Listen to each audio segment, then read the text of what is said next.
Chapter 1. He still thinks they're his. The backyard was lit like a dream. Strings of soft white bulbs dangled from the wooden pergola, glowing warmly against the fading hues of a summer evening. Laughter and music floated through the air, blending with the clink of wine glasses and the aroma of grilled shrimp and seared steak from the catering table. Our 29th wedding anniversary. Almost 3 decades. I'd spare no expense. Julia stood at the center of it all in a flowing navy blue dress, her auburn hair curled just the way she liked it when she wanted to turn heads. And heads did turn. Always had, really. Even after 4 kids and countless years, Julia was the kind of woman people noticed. Proud, charming, poised. Mine, or so I thought. I moved among the crowd, greeting old friends, shaking hands, laughing a little too loudly.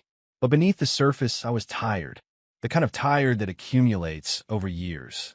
Commutes, long nights at the office, PTA meetings, and tuition bills. I worked myself to the bone to give Julia and the kids the best life possible. The best schools, the best vacations, the best of me. Tonight, it was supposed to be a celebration of all that.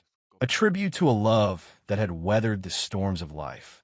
Dad, my youngest, Isabel, tugged on my sleeve, cheeks smudged with chocolate cake. Come take a photo with me and Mom. All right, sweetheart, I smiled, brushing a crumb from her chin. We posed near the flower arch, a photographer snapping pictures as Julia looped her arm around my waist. She smiled for the camera. Too perfectly. You still make me feel like a bride, she whispered, her voice syrupy sweet. I meant every vow I made, I replied softly. She leaned in and kissed my cheek. For a second, I believed it, but something felt off. It had been nagging at me for months. A distance in her voice.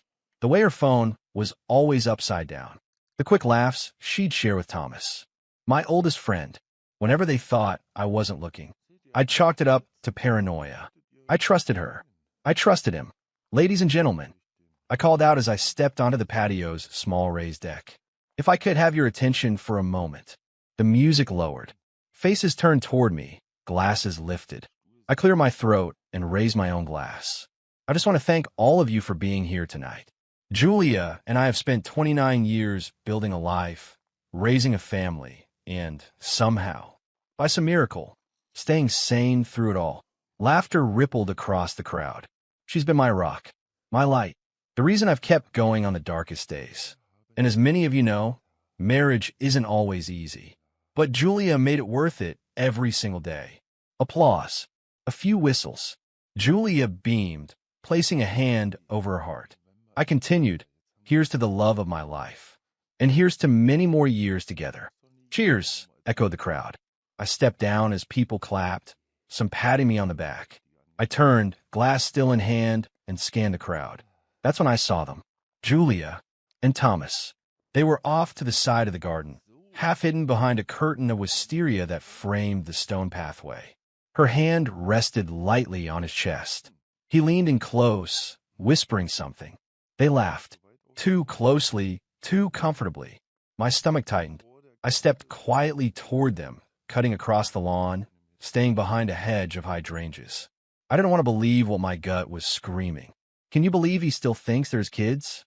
Julia said, her voice low and mocking. I froze. Thomas chuckled, then leaned in and kissed her cheek. And with all the money he's put into their private schools and trips, we couldn't have done it better ourselves. My legs went numb. My chest felt like it had been hollowed out with a spoon. Then I heard Grace's voice, our oldest daughter, laughing as she walked up to them. Yeah, she said with a smirk. Uncle Thomas is way more fun than our loser dad.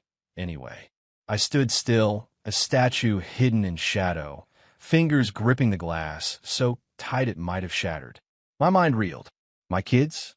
His kids? Uncle Thomas? Everything blurred. The party, the lights, the music. It all faded into a thick haze of betrayal. I turned slowly, walked back toward the deck, climbed up once more. My voice was calm, unnervingly calm. Everyone, I said, tapping the microphone. I'm afraid we'll have to cut this celebration short. The chatter quieted. A few confused murmurs. I want to thank you all for coming, but something's come up. I appreciate you being here, but this party is over. The crowd looked stunned.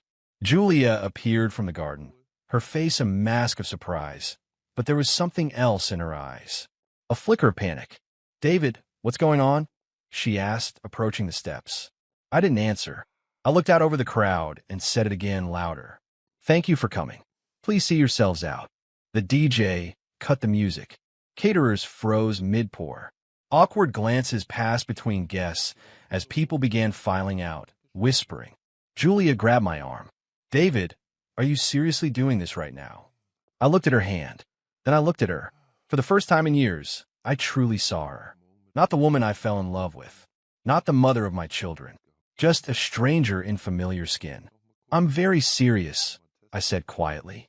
Thomas appeared behind her, expression tight, trying to play innocent. "Hey man, is everything all right?" I didn't respond. I walked past both of them, heading into the house. Up the stairs, into the office. I shut the door and locked it behind me. For a full minute, I just stood there, staring at the wedding photo on the bookshelf. My hand trembled as I opened a drawer and pulled out my laptop. I logged into my financial accounts. My lawyer's contact flashed on the screen. I started typing. I was done playing the fool. And just like that, the man they all thought they knew, the loser dad, the provider, the loyal husband, began to disappear. The first step?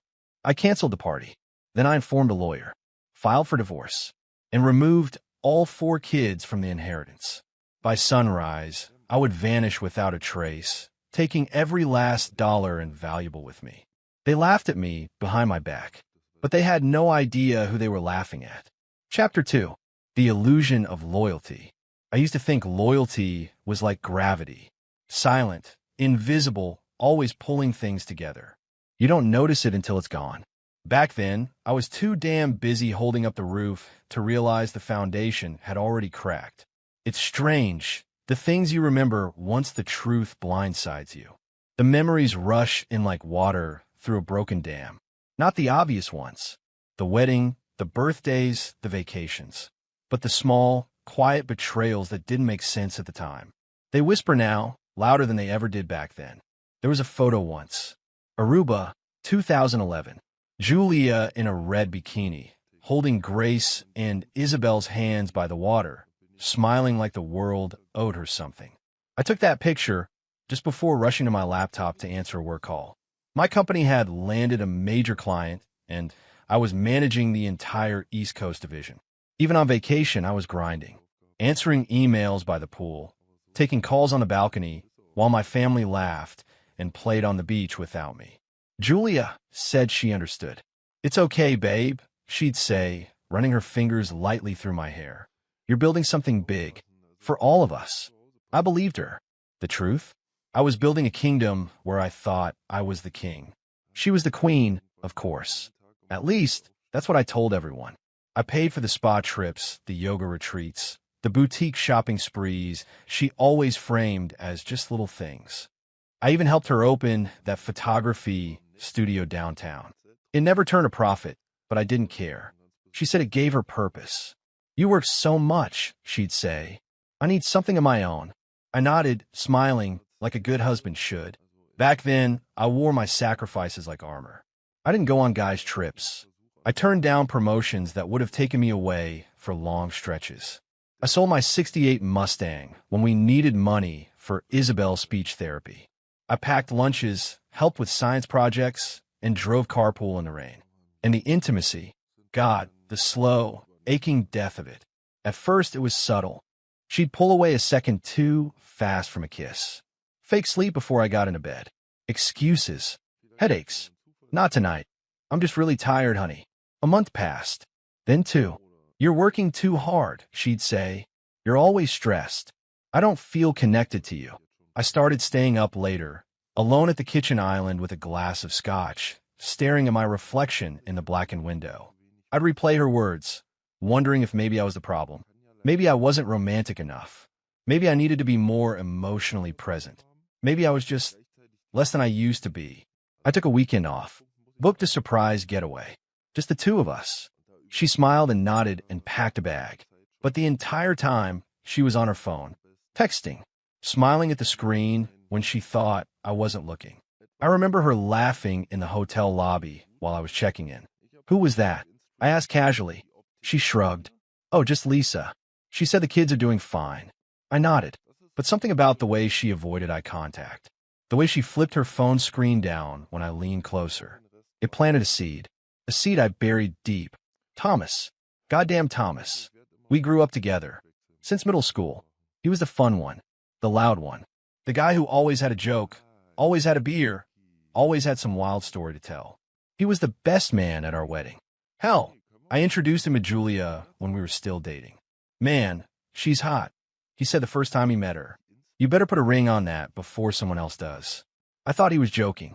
I laughed. He laughed. Julia smiled too long at him. Over the years, he was always around. Uncle Thomas. Sunday barbecues, football games, school plays. He had no kids of his own, no wife. Just stories. He'd crash on our couch during snowstorms, bring over beer and pizza, and watch movies with the kids when I had late meetings. I appreciated the help, or thought I did. There was a night, maybe 5 years ago, when I came home early. The house was quiet, too quiet. Julia and Thomas were in the living room, sitting on opposite ends of the couch. Not touching, but something in the air was off, like heat still lingering after a fire's gone out. Hey man, Thomas said too loudly. We were just watching some dumb rom-com. I told her it was garbage. Julia laughed. Forced. I didn't say anything. I smiled, loosened my tie, and kissed her cheek. She smelled like wine. She didn't look at me when I did it. Later that night, I lay in bed staring at the ceiling and asked, "Do you think Thomas is lonely?" Julia shrugged. Maybe. He never settled down. Maybe he enjoys our chaos too much. I chuckled. She smiled at the ceiling. Maybe. The seed twisted in my gut again. There were more signs, more than I want to admit. Julia started dressing up more when she said she was going out with the girls. Her phone had a new passcode. She took longer to respond to texts, even when I knew she was home. Once, I called while I was on a business trip, and she didn't answer for 6 hours. Oh, she said when she finally called back. Isabel had a stomach bug. I left my phone in the car while I was cleaning up. I believed her, because to question her meant questioning everything. Our marriage, our history, our children. So I chose the comfort of denial over the discomfort of truth. Until the night of the anniversary party, when denial was no longer an option. I think back to all those nights. I came home late with sore feet and stiff shoulders to a quiet house filled with the echoes of laughter I missed. I used to believe I was doing it for them, that I was a good man, a strong man. But what I was, what I really was distracted, blindfolded by duty, worshiping the altar of loyalty while my wife and my best friend danced behind the curtain. And now I see it for what it was. Not love, not partnership, not sacrifice, just theater, a stage I helped build, a performance I never knew I was in. Back then, I told myself I was just overthinking, that it was stress, that maybe I was being paranoid. Now, I know better. But back then, I dismissed it all as just stress, overthinking, or me being insecure. Chapter 3. Thomas, the snake in the grass. There was a time I would have taken a bullet for Thomas. No hesitation, no questions asked. He was my best friend, my brother in everything but blood. We met in 8th grade. 2 scrawny kids shoved into the same locker room during gym class. He cracked a joke about the coach's breath smelling like cat food, and we both got detention for laughing. From that moment on, we were inseparable. He had the kind of charm that made people lean in closer when he talked. That cocky, effortless charisma that made women blush and men either admire or despise him. Me, I was the grounded one, the planner, the steady hand. Where I saw caution, Thomas saw opportunity. I thought we balanced each other out. He was my best man at the wedding. Told a crass story during the toast about a college party we swore we'd never speak of again. Everyone laughed. Julia laughed. I smiled through gritted teeth. That was Thomas. Always pushing boundaries. Always taking the spotlight just far enough that it wasn't worth the trouble to drag him back. Looking back now, I wonder when it started. When the line between friend and parasite began to blur. It might have been a football game. High school playoffs. Grace was a cheerleader back then. I was stuck on a conference call, trying to land a multi-million-dollar client. I remember cursing traffic and begging the Bluetooth connection to hold.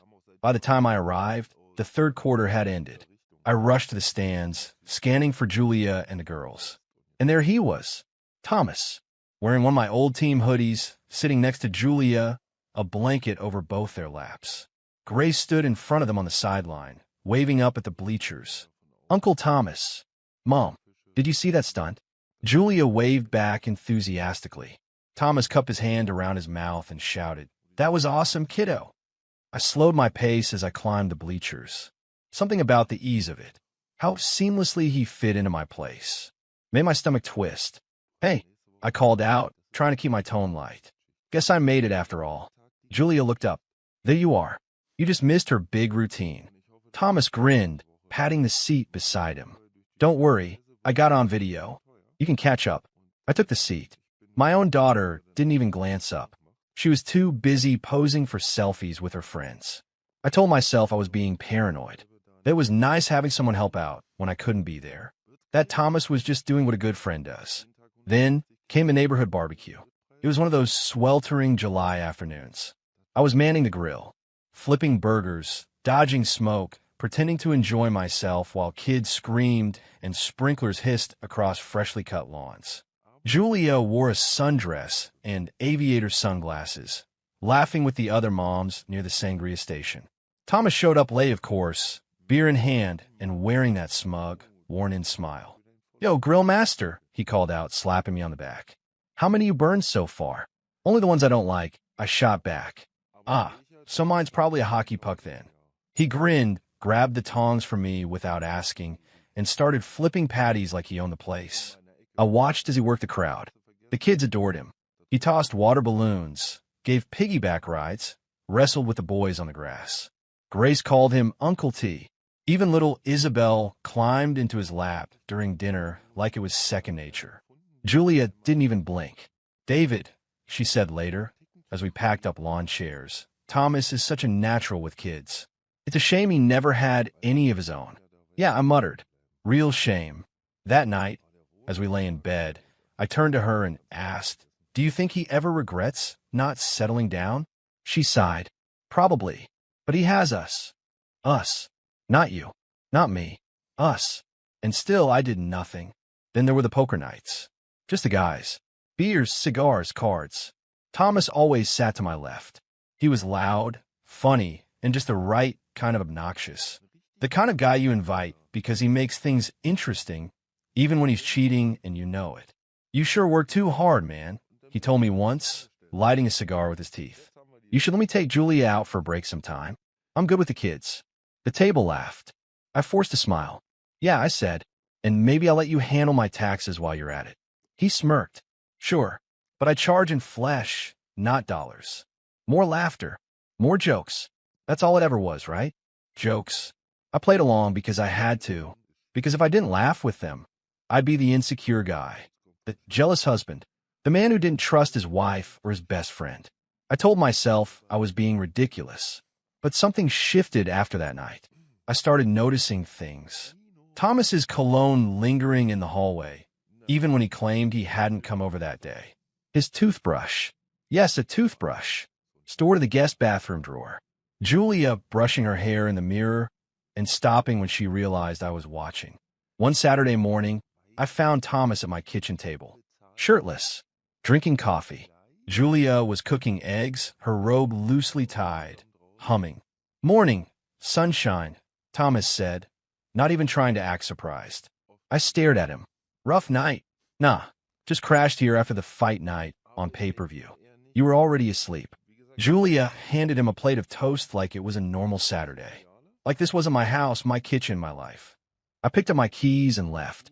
Drove around the block 3 times before pulling into the gym parking lot, sitting in the car until my hands stopped shaking. I wanted to confront him. I wanted to scream, punch, demand answers. But I didn't have proof. Just a million tiny cuts that hadn't bled yet.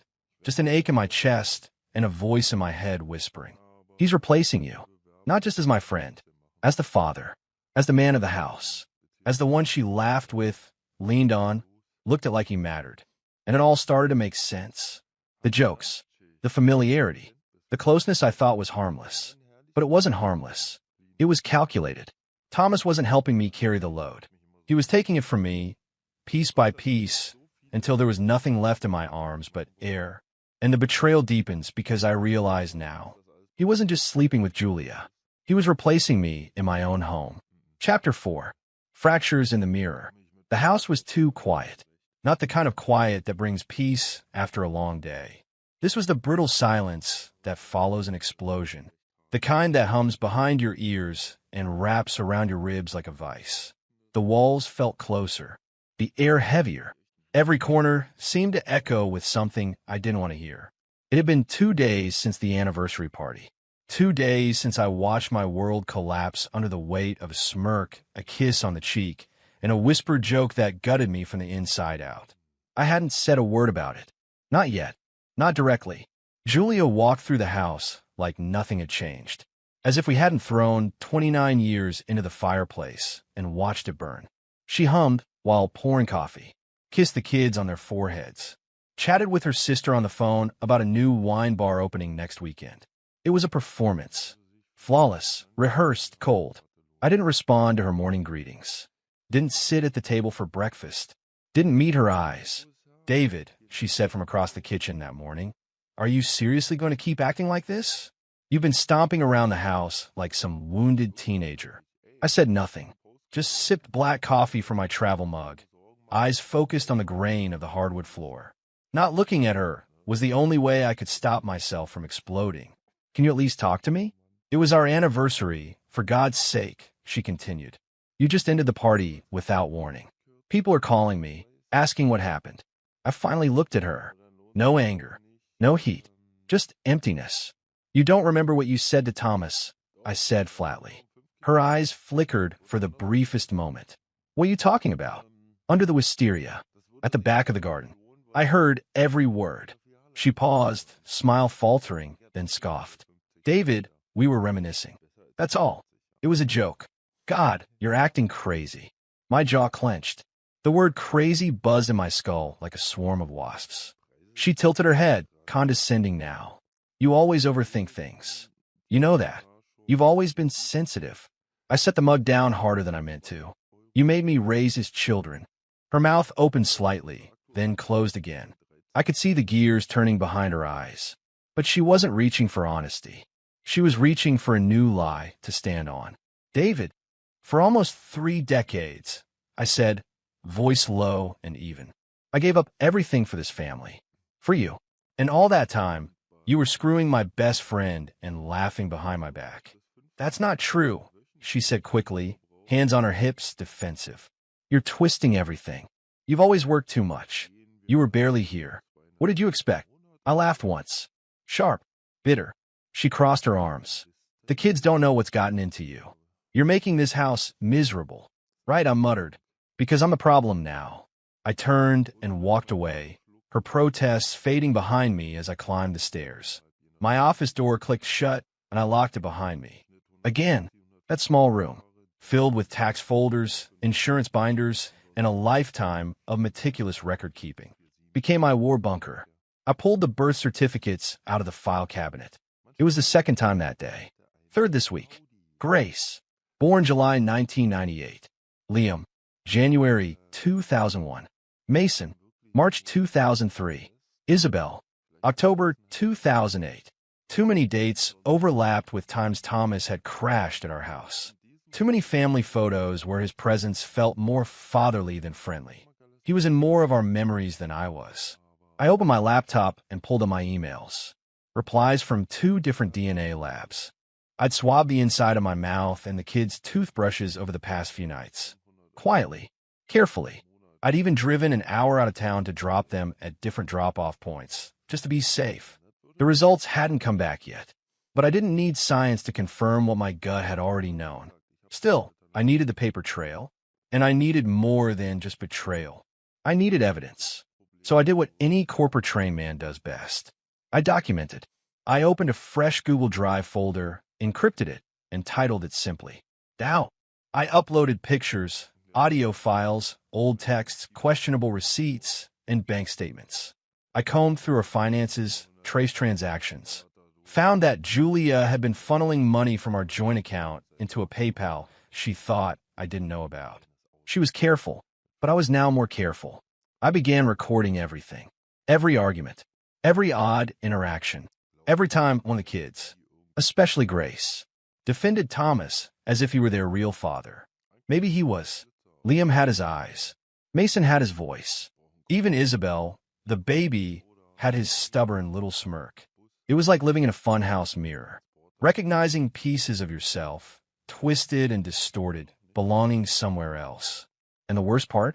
They treated me like a burden. Grace, always sharp-tongued, snapped at me during dinner. "Why are you being so weird, Dad? You barely even talk anymore." Liam shrugged, scrolling on his phone. "It's not like you were ever really involved anyway." Julia didn't correct them.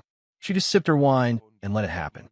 I wanted to scream, to stand up and flip the table over and ask them all how blind they had to be not to see what was going on.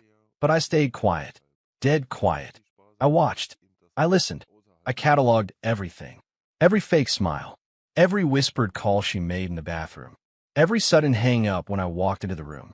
I stopped being her husband and started being her shadow. The man they thought they knew was disappearing piece by piece, and they didn't even notice. They didn't care. In fact, the less I said, the easier they seemed to breathe. Julia seemed lighter. The kids stopped trying altogether. It was like I had never really existed.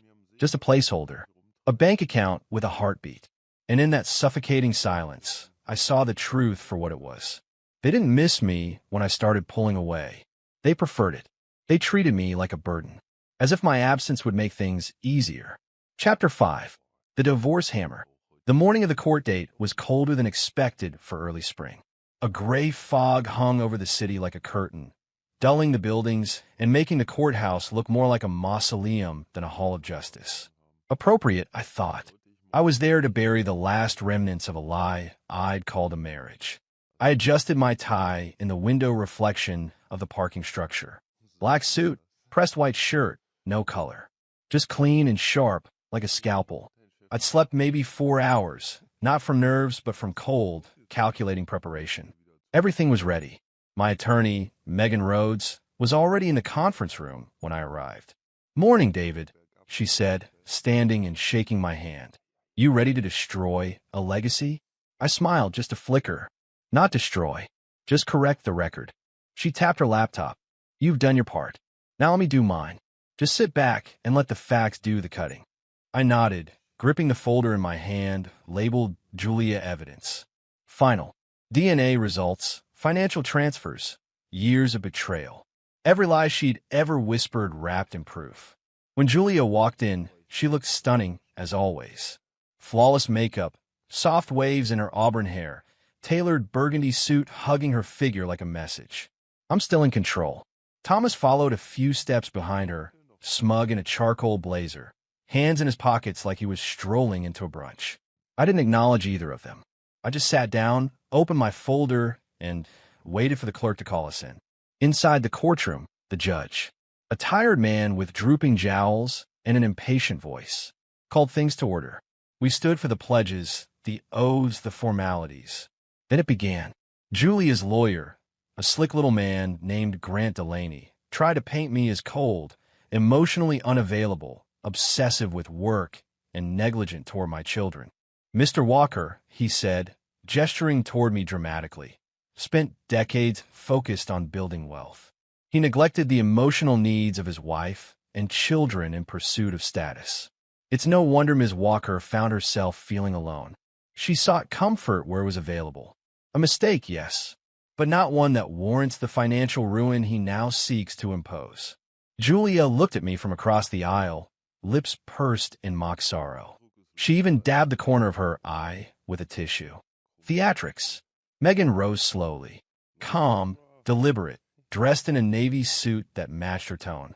Cool, sharp, and lethal. "Your Honor," she began, voice smooth, "we're not here to assess feelings. We're here to assess facts. And the facts are these." She laid them out like a surgeon opening a chest cavity. 27 years of financial records showing my sole income supporting the family. The DNA test results, legally admissible, indicating I was not the biological father of any of the children. A signed affidavit from a private investigator confirming years of physical evidence and observed infidelity with Thomas. Documentation of hidden bank accounts under Julia's name, containing funds siphoned from our joint account for personal use. The courtroom was silent as she spoke. Even the judge sat forward. Julia's mouth slowly tightened. Then came the killer blow. Because Mr. Walker is not the biological father, he is not responsible for child support under state law. And due to Ms. Walker's infidelity and financial misrepresentation, she forfeits any claim to spousal support or division of assets. Delaney sputtered. Your Honor, surely. This is punitive. We're talking about 29 years of marriage. Megan didn't flinch. No, we're talking about 29 years of fraud. The judge leaned back, rubbing his temple. Do you have anything to say, Ms. Walker? He asked finally. Julia rose slowly, gathering her voice. When she looked at me, her eyes were ice.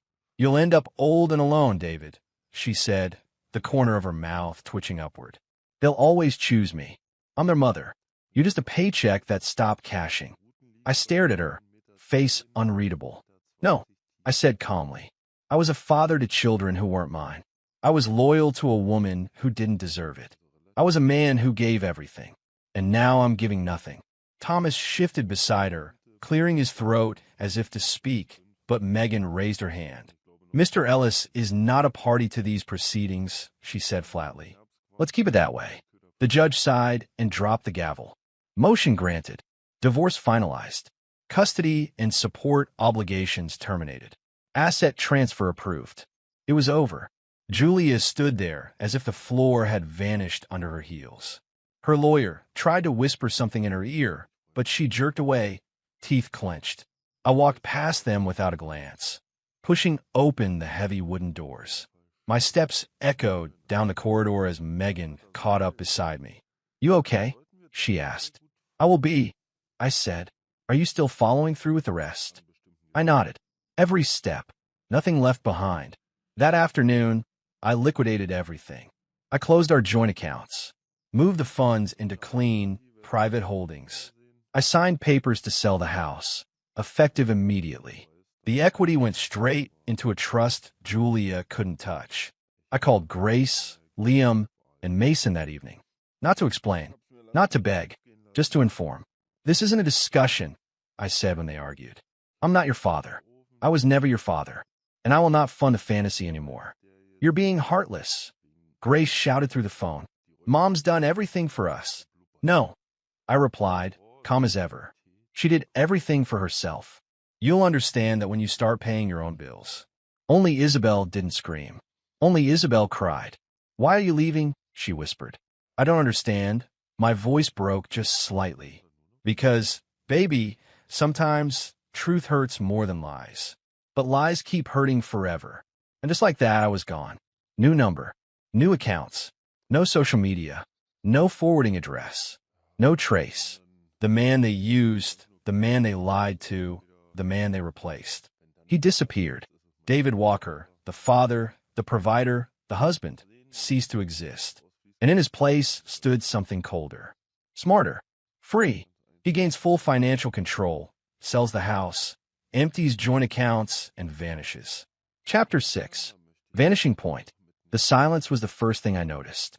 Not just the absence of noise, but the kind of stillness that settles in your bones when no one knows where you are. No more texts. No emails.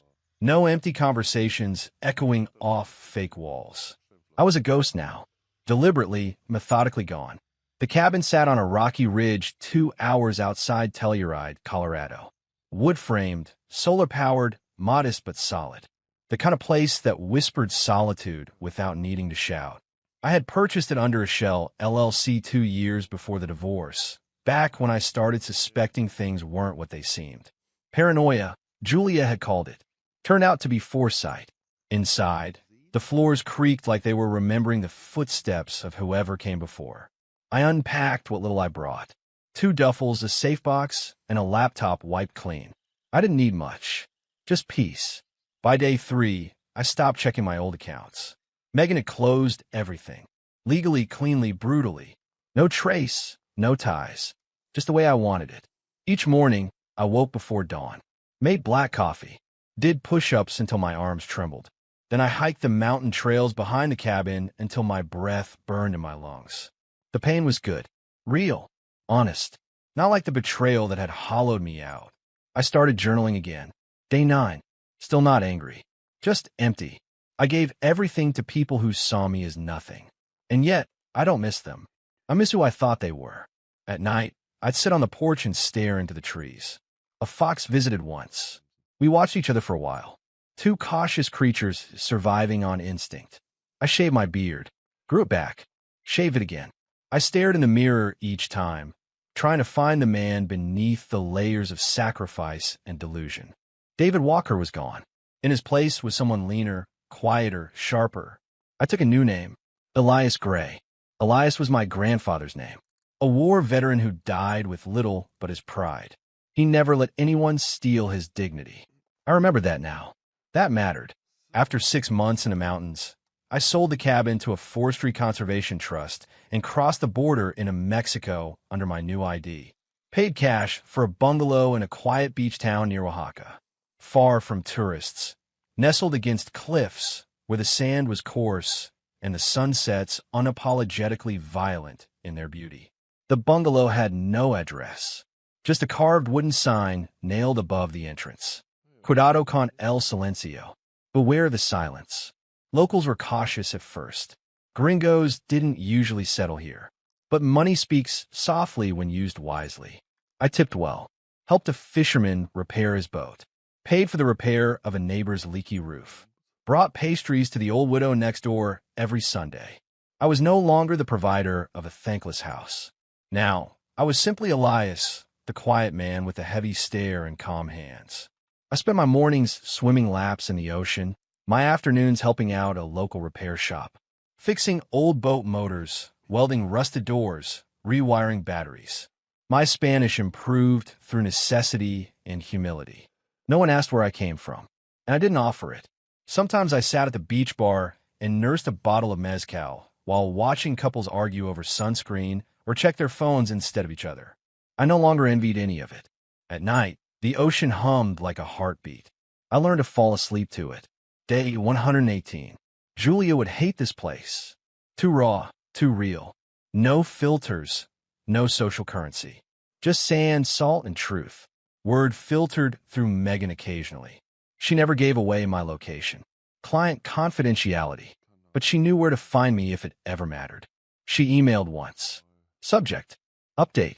Body: Thomas took out a second mortgage to cover tuition. Julia tried to refinance, but with no assets, she's defaulting. Oldest 2 kids haven't spoken to each other in weeks. Mason dropped out of college. Isabel's trying to get emancipated. I didn't reply. Pain had once felt like pressure. Now it was background static. Part of the atmosphere, like humidity. At the local boxing gym, I trained with men who didn't care about my past, just how well I could take a hit. I sparred every week. Got knocked down, got back up. Learned to breathe through blood and bruises. It was honest work. Fists didn't lie the way people did. There was one man, Rafa, who trained kids. He asked me to help.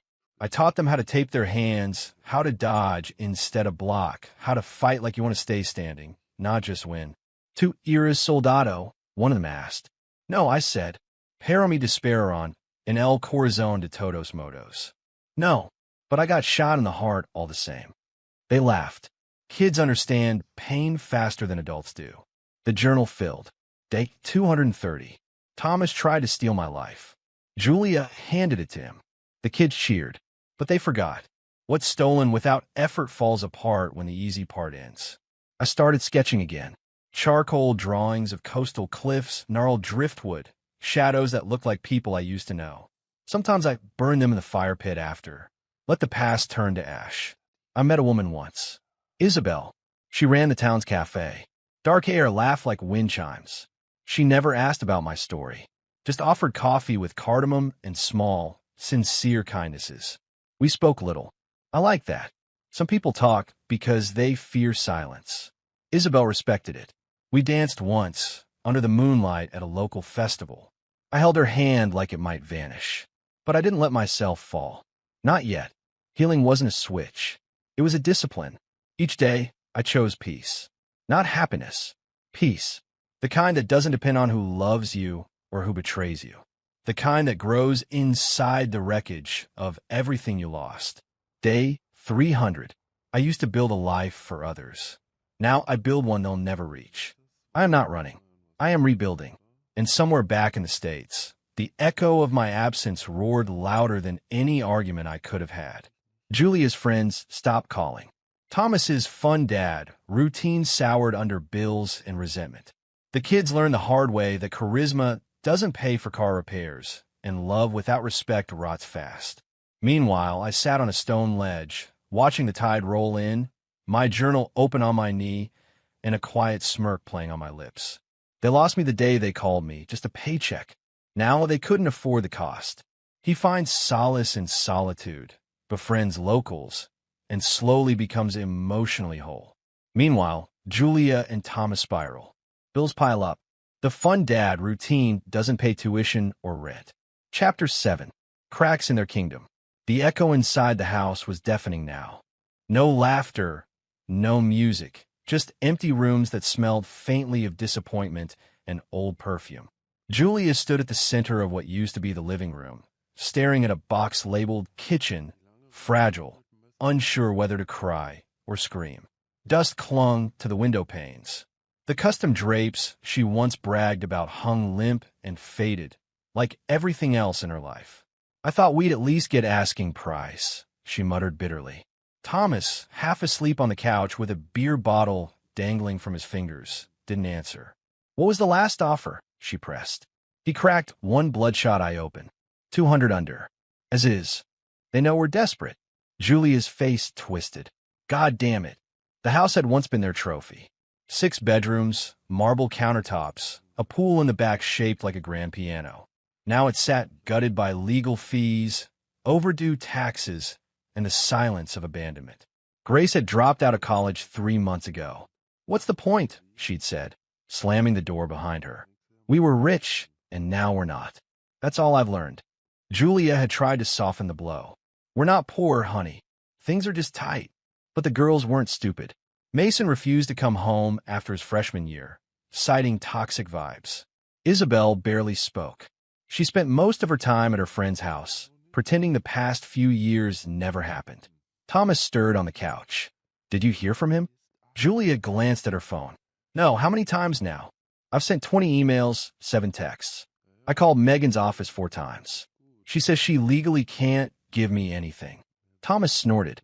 So he really disappeared. Like a damn magician. Julia's voice broke. One day he's standing there with champagne, smiling like a fool. Next day he's gone, and all the accounts are empty. You said he'd never leave, Thomas said, sitting up now, his tone accusatory.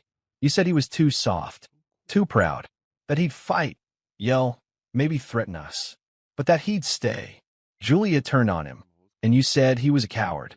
You said he'd just fold and give us the house, the money, everything. You promised me. I didn't expect him to nuke the damn bridge. She stormed toward the kitchen, heels clacking across hardwood. The fridge was half empty, buzzing loudly like it was struggling to stay alive. She grabbed a bottle of white wine and poured it into a coffee mug. No more clean glasses. Thomas followed, barefoot and irritated. What do you want me to do, Julia? I'm not a magician either. I work construction, not hedge funds. You want magic? Go write him another love letter. She whipped around. Don't you dare. You were the one always playing hero to the kids, dropping by with gifts, sneaking kisses when he turned his back. And they loved it, he snapped. You loved it. Admit it. When he was busting his ass at work and sending you flowers from airports, I was the one holding your waist in the kitchen. The silence that followed was jagged. Julia stared down into her mug. He raised them, she whispered. He paid for everything. Grace's dance lessons, Mason's braces, even Isabel's therapy. And now they hate us. They call him selfish, but they don't even look at me the same anymore. Thomas scoffed. They're just mad because there's no more Tesla. No more ski trips or iPads every birthday. They're mad because we lied, she said flatly. And now they know. Thomas rubbed his face. You think he's ever coming back? Julia gave a hollow laugh. Not a chance. He's not even angry. That's what's terrifying. I watched him the night of the party. His face, the way he looked at me. It was nothing. Like I didn't exist anymore. They were quiet for a moment. Outside, a car drove by slowly. Another real estate agent sizing up the carcass. Julia opened her laptop on the counter and refreshed her inbox. Still nothing. She tried one last time. Another email. Short, desperate. Subject. Please body. David. I don't even want the money. I just need to understand. Where are you? Please talk to me. Send. She stared at the screen like it owed her something. You know, she said after a long pause, I tried suing him. Thomas raised an eyebrow. You what? For emotional distress. For hiding assets. For desertion. And she took a sip. Megan shut it all down. Everything was in place. Prenups. DNA proof. Trusts. Even the offshore withdrawal was clean. My name wasn't on a single title. Thomas let out a low whistle. Damn. Yeah, damn. She walked to the dining room, staring at the wall where a family portrait used to hang. All six of them smiling, dressed in coordinated blues and whites. She remembered the photographer asking David to lift Isabel onto his shoulders. She remembered how happy she looked. Now the only thing left was the nail hole and a faint square of unfaded paint. You ever think he planned this? She asked suddenly. What? From the moment he suspected. Like he saw something, kept it quiet, built his trap, and just waited for us to walk into it. Thomas looked uneasy. You're giving him too much credit. Julia shook her head. No, I gave him too little. They were interrupted by a loud knock at the door. A courier. She signed for the envelope and opened it at the kitchen counter with trembling hands. It was the foreclosure confirmation. Sale scheduled for next month. She dropped into a chair. We're really losing it. Thomas sat down across from her. You want to move in with me? She laughed dryly. You live in a one-bedroom above a pawn shop. So yes. Her laughter died fast. No, Thomas. I don't want to live with you. I don't even like you right now. He stood, offended. Fine. Then figure out yourself. Don't walk away now, she snapped. We burned this down together. No, he shot back. You lit the match. I just watched. He slammed the door on his way out. Julia sat alone, her mug of wine untouched now. She looked around at the empty walls, the dusty baseboards, the silence. She remembered what David used to say during tough times. We're not losing. We're learning. But now, losing was all she knew. And learning? That came too late. The house sells at a loss. Julia files lawsuits. But David had it all legally protected. Their smugness collapses under financial stress and public humiliation. Chapter 8. The Homecoming Ghost. The church bells rang in slow, solemn tones. A humid breeze swept through the graveyard as mourners dressed in black filed into the chapel. Familiar faces, now older, more tired, gathered under the same roof to say goodbye to Paul Hensley, the one man who had been a common thread in all their lives. He was the neighborhood's moral compass, a friend to everyone. And in the back, standing in the shadows of the entrance like a ghost out of time, was David. He wore a charcoal gray suit tailored to his leaner, more defined frame. His face had aged, but not poorly. His beard was close-cropped, his jaw sharper than most remembered, and his eyes? Still dark, but no longer tired. There was steel in them now. Quiet, unreadable, unflinching. Gasps fluttered through the pews as people turned and noticed him. A few awkward glances. Others whispered, Is that David Lawson? No way. I heard he was living off the grid. I thought he went broke. No. I heard he started some software company in Belize. Rich as hell now. But David wasn't there for gossip. He was there to say goodbye to the only man who never betrayed him. He walked with measured steps down the aisle, gave a quiet nod to the pastor, and took a seat near the back. Heads turned, necks craned, but no one dared approach him. Not yet. From across the room, Julia stared in disbelief. Her lips parted, and for a moment, it was as though the air had been knocked from her lungs. He looked so different, so alive, like someone who had been forged in fire and come out cleaner on the other side. Her mind rushed to makeup, to lipstick. She suddenly felt drab, overdressed in a tight black dress that now only seemed desperate. She hadn't expected him. Thomas was nowhere in sight. After the service, The crowd moved slowly into the hall where the wake was being held. Finger foods, old stories, polite chuckles in the midst of sorrow.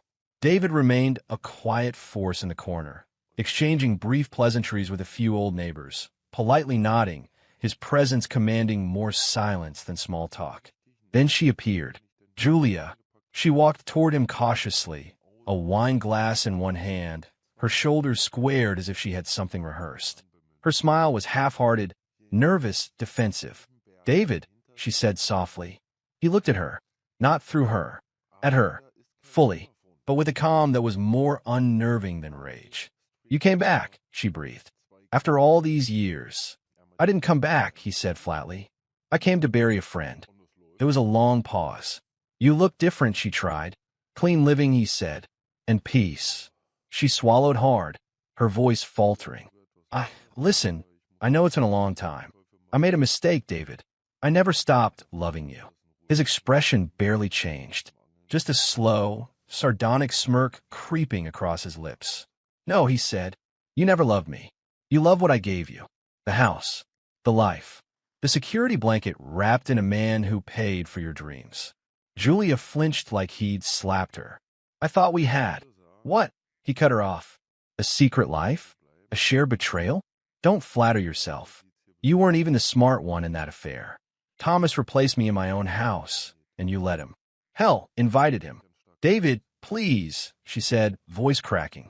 The kids, they didn't know what they were saying that night. They were confused, caught up in. "You trained them," he said calmly, "to treat me like a wallet with a heartbeat. I was scared." "No, you were selfish." Her eyes welled, and for a moment she reached for his arm. He stepped back. "You're not a part of my story anymore, Julia. You're just the cautionary tale." Before she could speak again, 3 young adults approached. Grace, Mason, and Isabel. All grown now, older, sharper in the eyes. Grace crossed her arms. "So you just ghost us for 5 years? And show up like some tragic movie hero?" Mason's jaw clenched. "Do you even care that we went through hell?" David raised an eyebrow. "You mean after you laughed at me at my own anniversary? Or after you winked at the man sleeping with your mother under my roof?" Isabel looked away, ashamed. "People make mistakes," Grace said coldly. "Yes, they do," David replied. "And they live with them." "You could have fought for us," Mason snapped. "You just left." "No," David said, voice lowering. "I stopped fighting for people who weren't fighting for me." There was silence. Julia stepped forward again, grasping at straws. "David, if you would just listen, there's a part of us, of this family, that can still be." He turned to Isabel, the youngest. "You reached out once. Sent me a letter. Apologized. I read it 10 times. Her eyes brimmed with tears. I meant every word." "I know." He gave her a nod. "Just one. Nothing more." To the rest, his gaze was colder now. "You all made your choices," he said. "Live with them." Then he turned, walked out of the hall, and left the building without a single glance back. Outside, the afternoon sun filtered through the trees. Birds chirped as if it were any ordinary day. But inside, the air was thick with everything unsaid, every bridge burned. David stepped into his rented black sedan, started the engine, and disappeared down the quiet road, the past finally buried with the man he came to honor. You all made your choices. Live with them. Chapter 9. Rebuilding a King. The morning sun poured through tall windows of a minimalist office nestled in a quiet Mexican coastal town. White walls, reclaimed wood floors, and shelves stacked with books, not trophies. No wall of framed degrees or accolades. David didn't need that anymore. Success looked different now. He sat behind a simple walnut desk, laptop open, mug of black coffee beside it. His fingers danced fluidly across the keys. No suit, no tie. Just a slate gray tee, faded jeans, and that same unreadable calm in his eyes. He wasn't rebuilding a brand. He was rebuilding men. His website, Iron Within, had started as a blog. A collection of raw, anonymous journal entries about betrayal, masculinity, pain, and rediscovery. Stories of waking up next to someone you no longer recognized. Of sacrificing everything and getting erased in return. The entry that started it all. The day I stopped being their fool. It went viral in a week. Thousands of comments. Emails. Voice messages. You said what I couldn't. You just described my life. I thought I was alone. He was anonymous still. No name, no photos. Just a voice for the unheard. And now, Iron Within had evolved into something real.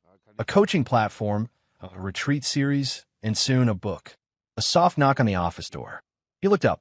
Her silhouette stood in the doorway. "Hope I'm not interrupting," she said. Marina, where Julia had been porcelain, graceful and cold. Marina was warmth with edges. Late 30s, almond skin, ink-black hair always tied in a loose braid, and eyes like storms. Unpredictable, but always honest. "You're early," David said, standing with a hint of a smile. "I bribed the barista to make your espresso first." She held up a small paper cup like a peace offering. He took it, hands brushing briefly. "Heroic," he said, sipping. "Want to walk?" They stepped outside into the late morning air, strolling past palm trees, swaying against ocean wind. The coastline shimmered in the distance, but their pace was slow, deliberate. "How many this week?" Marina asked. 18 new clients. 3 speaking invitations. One guy from Ireland offered to fly in just to shake my hand. She chuckled. Not bad for a man who once swore he was done with people. "I'm still cautious," he said. "I know." There was a pause. "And I like that you are," she added. They walked quietly for a while, waves crashing faintly in the background. A couple passed by with a dog, and David offered a polite nod. "You told me," Marina began, "that your greatest fear wasn't betrayal. It was being forgotten." David exhaled. "Yeah, I was invisible for a long time. In my own home. In my own life. I was necessary but not loved." She nodded slowly. "I think I was loved for what I represented, not for who I was. I was the security system, the ATM, the punching bag when things went wrong. And I let them." They paused at a bench near the shoreline and Saturday. "I thought loyalty was the highest virtue," he said. "Turns out, loyalty without boundaries is a slow suicide." Marina placed a hand on his, but didn't force eye contact. "You don't owe anyone your loyalty," she said quietly, "if they abuse your love." He looked at her. That sentence, those exact words, would later become the tagline for Iron Within. He nodded slowly. "I think I needed to hear that out loud." "You've said it 100 times to others," she replied, smiling. He returned it barely, but it was real. Back at the office later that afternoon, he settled into his chair and stared at the blinking cursor. A new post. Title: Forging the Man Who Walks Away, he wrote. "There's power in silence. Not the silence of fear, but the silence of purpose. The man who walks away doesn't scream. He doesn't rage. He doesn't threaten. He simply walks. And the world that mocked him begins to tremble. Not because he left, but because he meant it." He hit publish. Within minutes, comments flooded in. "Goddamn, that hit hard. I read this with tears in my eyes. I am that man. I left last month. Wife cheated. Took everything. But I'm building. This gave me hope." David leaned back. His eyes drifted toward a framed paper on the far shelf. It wasn't a certificate. It was a letter. From a stranger named Raphael in Arizona. "You don't know me, but you saved me. I was at the end of my rope. Your words made me stand up and decide I still matter. Thank you." He hadn't needed accolades after that. Just purpose. Later that week, he met Marina again. This time at a small coastal cafe where the waiters greeted him like family. They sat outside under woven lanterns as the sun dipped over the ocean, turning the waves gold. "I read your new post," she said. "Your words are getting sharper." "They're not just mine anymore," he said. "They're everyone's." She reached across the table, palm open. He hesitated, then placed his hand in hers. "Do you ever think about going public?" she asked. He took a sip of his drink. "Not yet. But one day." He looked at her. Really looked. "Maybe," he said, "if it serves the message, not the ego." Marina smiled at that. There were moments now, small ones, where he let himself feel. Not fully, not recklessly, but honestly. They'd lie on the beach some nights, trading stories. She told him about the man who left her emotionally starved for years, the miscarriage she suffered alone. He told her about Thomas, about the children who weren't his, about the moment he heard his own daughter call him a loser at the party he threw for her mother. Marina never pitied him. She never tried to fix him. She just listened. And in that space, David felt whole again. Not healed completely, but growing. He wasn't chasing closure anymore. He was becoming it. And as another post climbed into trending territory, and another broken man from across the globe whispered, "Thank you," David leaned back and watched the sunset from his porch. He didn't smile like a man who won. He smiled like a man who survived. You don't owe anyone your loyalty if they abused your love. The message resonates with thousands. He shares his story anonymously online. It goes viral. Men from around the world thank him for speaking their truth. Chapter 10. The final joke. The studio lights were bright, unforgiving, but David sat calm in the chair, hands folded loosely on his lap. The microphone hovered a few inches from his face, capturing every breath, every subtle shift. Across from him, the host, a polished woman named Rachel, nodded with practiced empathy. "David, thank you for coming on the show today. Your story has touched millions, and we're honored to have you here." He nodded once, the faintest smile tugging at the corner of his mouth. "Thank you for having me." Rachel flipped through her notes, eyes searching for the right words. "Your journey, from a devoted husband betrayed to a man who vanished and rebuilt himself, is remarkable. But the moment that seemed to define everything for you was that 29th wedding anniversary party. You overheard your wife and your best friend whispering something that shattered your world." David inhaled slowly, the memory vivid despite the years. Can you believe he still thinks they're his kids? He chuckled dryly, the sound low and bittersweet. "I did, for 29 years. But the joke was on them, because I raised 4 kids, built a life, and walked away with my soul." Rachel's eyes softened, leaning forward. "How did you keep going after that moment?" David's gaze turned distant, as if watching a replay only he could see. "I realized that loyalty isn't about blind faith. It's about respect. When those are gone, you have to decide what you're really fighting for. Your pride? Their approval? Or your own peace?" Rachel nodded. "You've built a platform helping men recover from betrayal. What message do you hope they take away?" He smiled more genuinely this time. "That sometimes the best revenge is disappearing so well they spend the rest of their lives wondering if you were ever real to begin with." There was a pause, the studio hanging on his words. Rachel smiled softly. "Powerful. Thank you for sharing your truth." David rose, the lights catching the quiet resolve in his eyes. Walking away from the microphone, from the cameras, from the echoes of his past, he stepped into the world anew. The final scene was silent but clear. A man who lost everything, only to find himself.